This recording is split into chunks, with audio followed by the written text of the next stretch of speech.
My name is Marjorie Ellis, and I'm 70 years old. For most of my life, I did three things I taught children. I raised a son. I ran a little grocery store. Back in the 1980s, it was just me and my husband, Richard. He was a school bus driver with gentle eyes and rough hands. I was a third grade teacher who clipped coupons and baked muffins on Sundays. Together, we chased one wild dream to build a store where people could buy bread aspirin and a little kindness in the same aisle.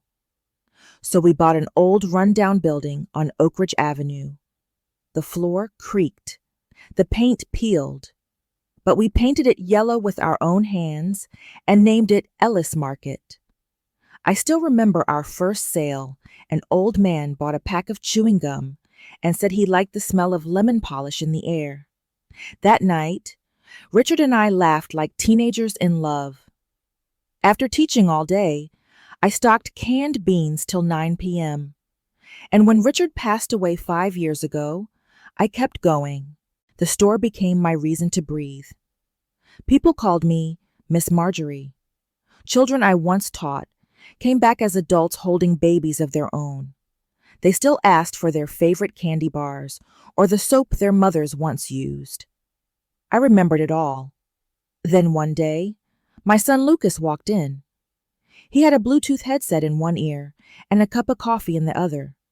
Coffee he didn't brew himself. "Mom," he said, "you need to rest.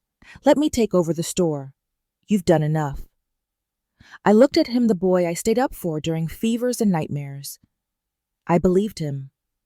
We signed the paperwork in the back room next to an old printer that jammed every Monday. He took over the business. I kept the land title just like Richard and I had always agreed. If you own the land, no one can ever take it from you. I told Lucas I'd still come in a few times a week, not to interfere, just to help. He smiled and said, "Whatever makes you happy, Mom." And for a while I was happy. I stacked the soup cans. I wrote daily specials on the chalkboard. Teenagers asked me, "Are you the owner?" I'd smile and say I helped build it. But slowly things changed. Lucas replaced the handmade wooden sign with a sleek steel logo. Gone were the hand-labeled jam jars, replaced by bulk items from distant suppliers. He hired young staff who didn't know the customers' names. One girl, her name was Brittany, handed me a mop and said, "The boss wants the back room cleaned before lunch." The boss. My son. I laughed it off. Maybe she didn't know. Maybe I misheard. But that night something inside me whispered, "You started this place when their parents were still learning to write their names." And in that whisper, something started to shift. It happened on a quiet Thursday. The store was slow. I was in the break room with a paper bowl of leftover chicken noodle soup. I'd brought in a loaf of day-old bread, too, just enough for a simple lunch. Lucas returned from a vendor meeting. He walked in talking loudly on his Bluetooth voice, sharp, confident. To him, it wasn't a neighborhood store anymore. It was a growing operation, as he liked to call it. He ended the call, turned, and glanced at my soup. And then he said it. "Maybe ease up on the food, Mom. You're not exactly covering payroll these days." The spoon stopped halfway to my mouth. That bowl of soup suddenly weighed as much as everything I had ever done. Every lunch I packed for him as a child. Every time I skipped my own meal to give him a little more. Every night, I stayed up baking birthday cakes just to see him smile. And now, at 70, I had to justify a bowl of soup. I didn't respond. I just set the bowl down slowly and left the room. That night, I lay in my small twin bed, staring at the ceiling fan. The silence in my house echoed louder than ever. Something inside me, something old and buried, began to stir. It was anger, quiet, ancient, steady like coals. The next morning I still showed up at the shop 7:00 a.m. sharp. But I wasn't the same. There was a new sign over the counter, Lucas Ellis, owner and operator, the chalkboard with my handwriting gone. My name on the staff schedule, written in light gray like an afterthought. I wasn't Mom anymore. I was Marjorie. just another name on the mop duty list. Later that day, a young girl, Kendra, maybe 22, walked up to me with a clipboard. "Hi, Miss Marjorie," she said cheerfully. "Lucas asked if you could clean out the back fridge before the inspector comes. And mop the hallway." I smiled. I nodded. But inside, I whispered I built this place when your parents were still learning to write their names. They say most storms don't begin with thunder. They begin with silence. That's how it started for me. Not with shouting, not with betrayal, but with the quiet erasure of being needed, then being forgotten. Lucas no longer asked me to help. He simply expected it. When I wasn't there one Wednesday, because I twisted my ankle in the garden, he texted, "We were slammed today. Wish you'd told me." There was no hope. "You're okay, Mom. No, do you need anything?" Just expectation. Just absence. Counted as failure. Still, I showed up the next morning, slower than usual. My ankle ached. My pride ached more. I brewed the coffee. I stocked the bread. I smiled at customers. Because that's what mothers do. We show up even when we are hurting, even when no one notices. But something inside me was changing. Not angry, not loud, but aware. Aware that I was slowly disappearing in a place I helped build from dust. The signs were everywhere. The chalkboard, where I used to write quotes like "Kindness is free, sprinkle it everywhere," gone. My old stool behind the counter, gone. In its place, a barcode scanner and a wireless charger. One afternoon, I stood behind the utility shelf holding a roll of receipt tape. I overheard Lucas on the phone. His voice was casual, dismissive. "Yeah, she eats here every day, uses supplies, takes up space. I've let her stay out of guilt. Honestly, she doesn't really help anymore." I didn't drop the tape. I didn't cry. I just stood there staring at nothing. And in that moment, I realized this wasn't about a job. It was about worth. About love being tied to usefulness. I was no longer seen. I had become invisible, in my own store, to my own son. That night at home, I opened an old binder filled with memories, receipts, faded photos, a napkin with Richard's handwriting the first draft of our shop's budget. I ran my hand across it like tracing a ghost, and I asked myself, when did I go from being a founder to being a freeloader? It didn't happen with a fight. No shouting, no doors slammed.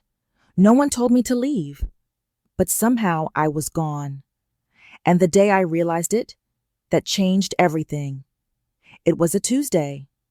I walked into the shop at 8:10 a.m., 15 minutes early as I'd always done for decades. Richard and I used to say, early means respect. But that morning, something felt different. The door chime, our old brass bell from the flea market, had been replaced with a cold digital beep. The warm, homey ding had been turned into a scanner tone. Not a welcome. Just a transaction. I looked around. The chalkboard was gone. My old stool behind the counter gone. Even the shelf where I kept my thermos of tea and binder of memories replaced with a barcode gun and wireless charging pad. It wasn't my store anymore. It wasn't even familiar. Lucas stood behind the counter, laughing with Kendra and a vendor I didn't know.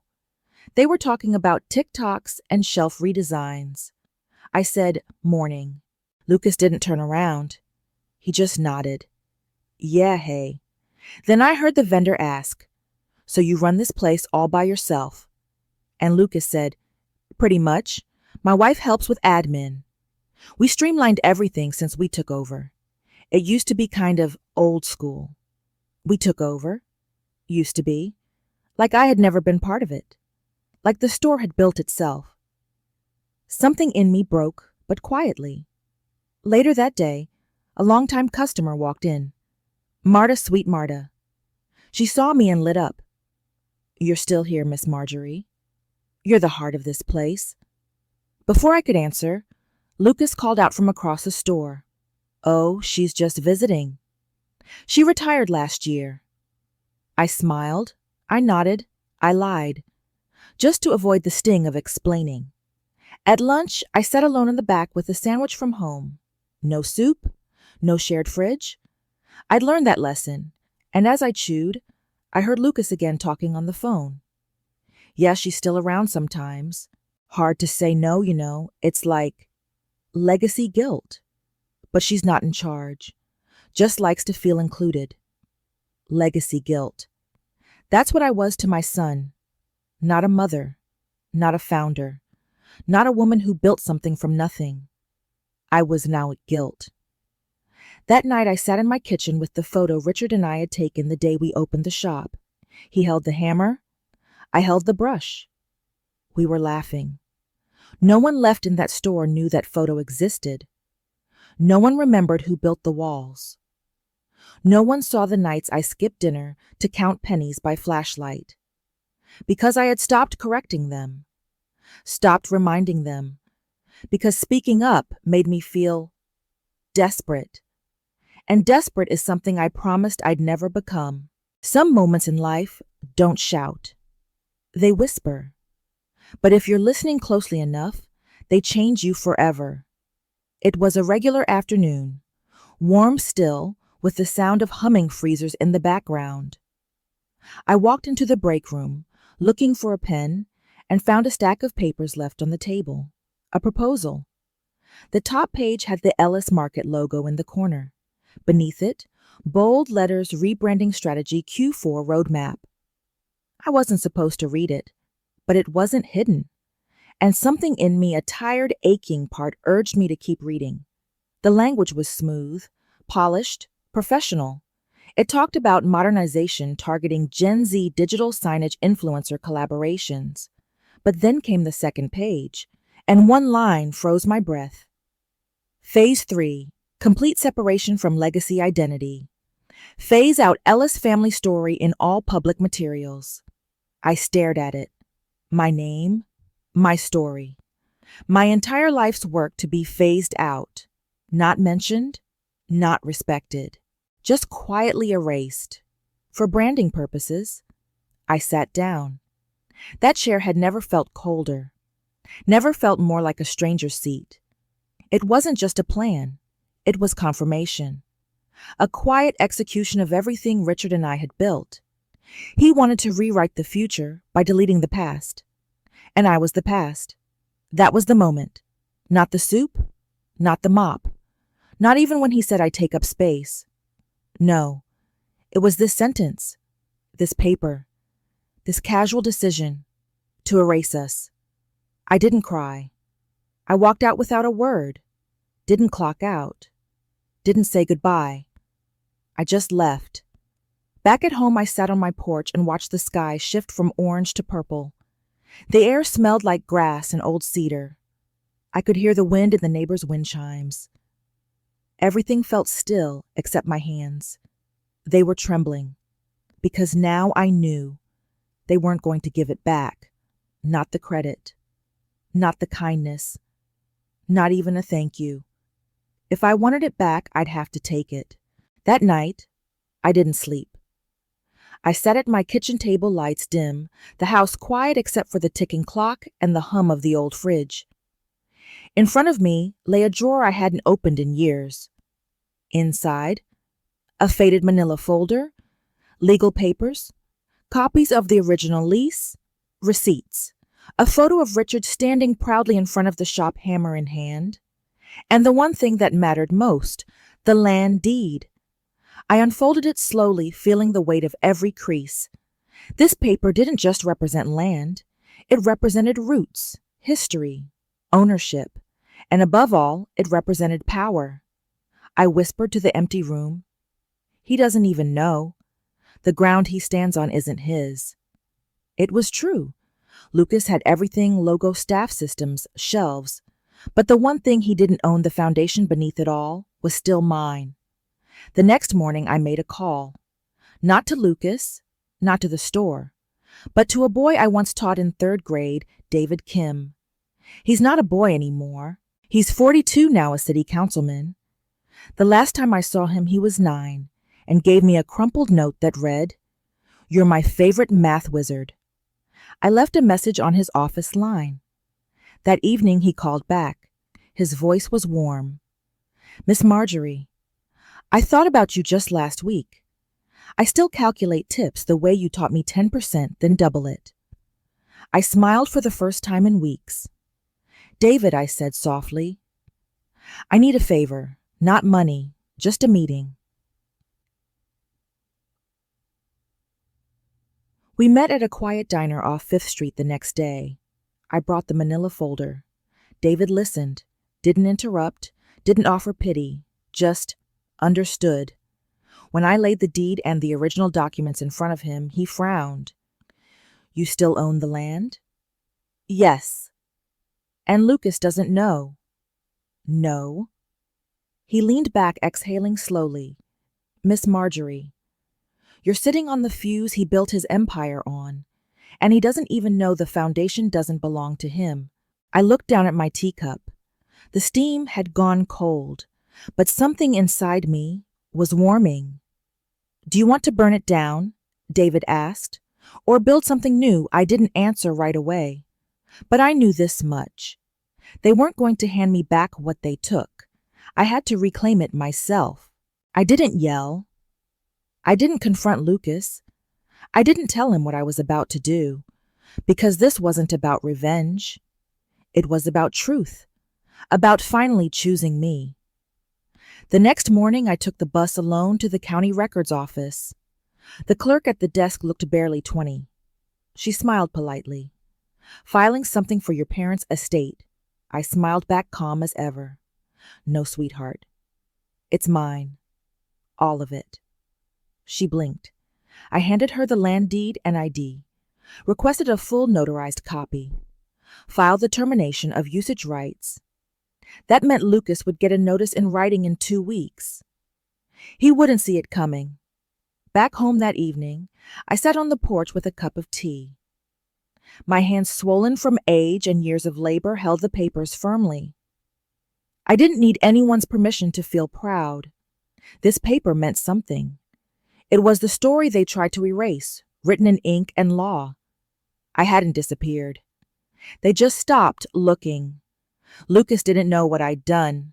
He just noticed I'd stopped showing up. 3 days later, he called.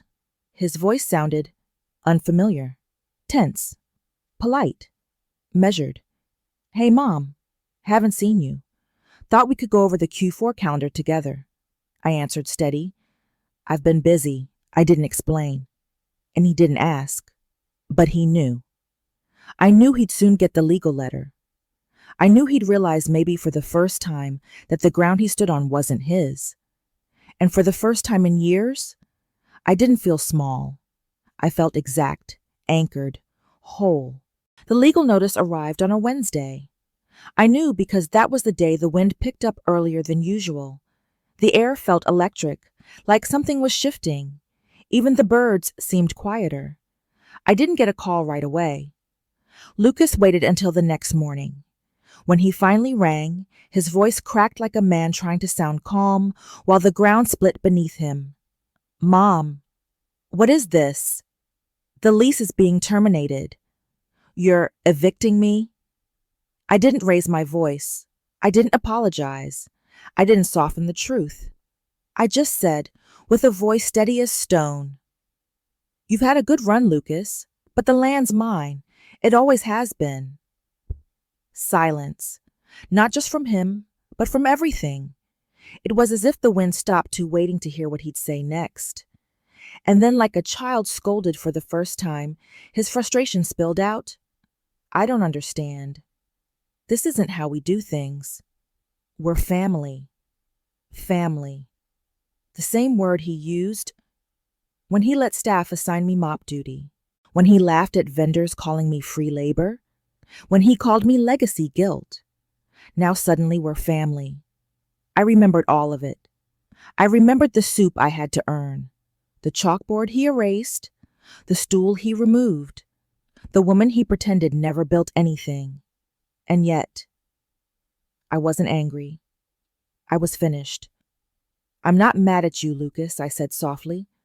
I'm just done. I could feel him on the other end of the line trying to process it, trying to believe it, because men like him don't expect women like me to walk away. They expect us to endure. But I had already endured enough. I didn't go back to the store. Not when the notice arrived. Not when customers asked where I'd gone. Not even when Lucas left voicemails layered with panic and disbelief. Because the truth is, people like him count on our silence, on our patience, on our unwillingness to burn bridges we built with our own bare hands. But this time, I didn't burn it down. I reclaimed the foundation, not out of spite, not for show, just because I could. Mao Jiansenying. I didn't return to the store. Not when the customers whispered. Not when Lucas begged. Not even when someone from the neighborhood dropped off a bouquet of flowers with a note that read, "We miss you, Miss Marjorie." I read it, smiled, and tucked it into my journal. I was done needing to be seen. I was ready to start being free. That week, I met with Camille, a former student now running a women-led farm cooperative. She was sharp-kind and saw the world with both business sense and heart. David had introduced us, and the moment Camille stepped into my porch with her notebook and soft voice, I knew she won't erase me. She'll honor what came before. When I told her I was selling, she didn't haggle, didn't question, didn't try to cheapen what I offered. She just said, "Miss Marjorie, I know what this place is. It's not just square footage. It's a seed. I want to grow it right." We signed the papers 2 weeks later, $190, Zowos and dollars, all wired to a bank account with only my name on it. Lucas didn't show up for the closing, but he sent a text, "If you needed money, you could have just asked." I didn't reply, because even now he still didn't get it. It was never about the money. It was about being seen, being valued, not having to beg for the right to exist inside something I built.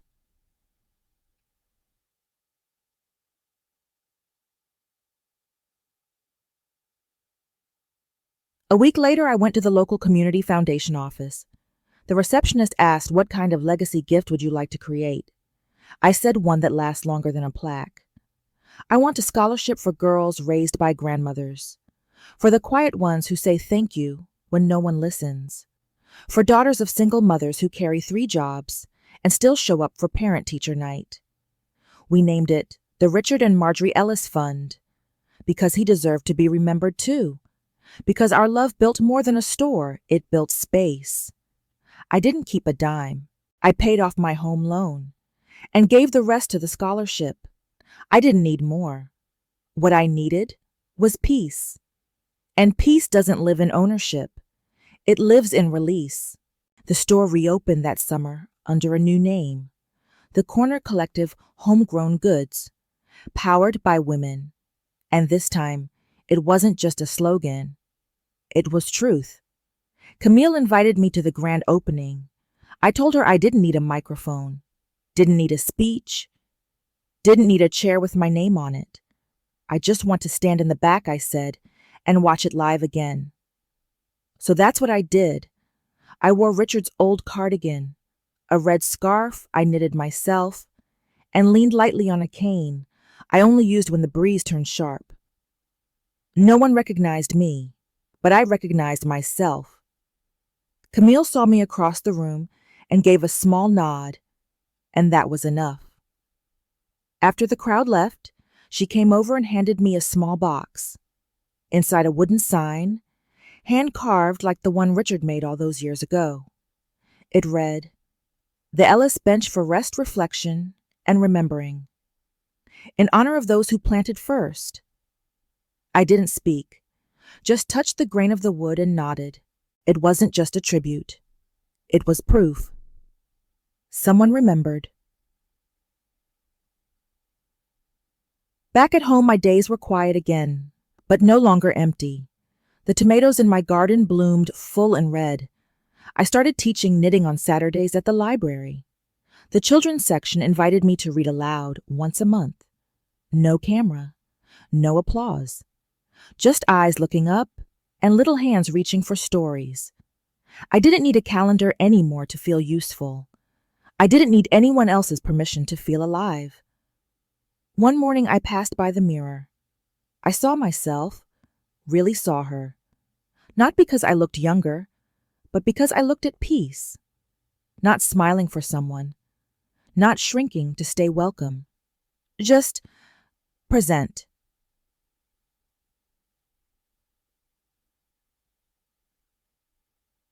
Lucas never came to see me. Not after the sale, not after the fund, not after the article ran in the local paper. But he sent flowers on my birthday. Tulips my favorite. There was no card, and that was all right. Some forgiveness doesn't need words. Some closure comes from letting go of who they'll never be. I didn't win my son back, but I won something else. I won myself whole seen and finally free. And on my porch now, there's a rocking chair and a mug with a crack down the side. It says, "Best Mom Ever." Lucas gave it to me when he was in the 4th grade. I still drink from it. Not because it's true for him, but because it's still true. For me. If you've made it here, thank you. This story wasn't just mine. It belonged to every woman who's ever packed lunches for a child who forgot to say thank you. Every grandmother who rocked a baby while her own back ached. Every teacher who stayed late while others clocked out early. Every caregiver who gave so much. She forgot herself in the process. You may not run a store. You may never hold a deed. But if you've ever held a family together, you've already built something priceless. We don't talk enough about quiet women, the ones who hold things up without asking for credit, who get erased from the story because they're too tired to correct it, who give and are told they're still not enough. But the truth is, you were never invisible. They just stop looking. And sometimes the most powerful thing you can do is stop waiting to be invited. Stop waiting for the seat and build your own table. Marjorie's story is not about bitterness. It's about boundaries. It's not about revenge. It's about reclamation. The right to eat soup without permission. The right to say no without apology. The right to say, you don't get to define what I'm worth just because you forgot what I gave. So if you're watching this, and you've ever been called too much too old, just a helper, I hope you know now you still matter. You were always the foundation, and it's never too late to come home to yourself.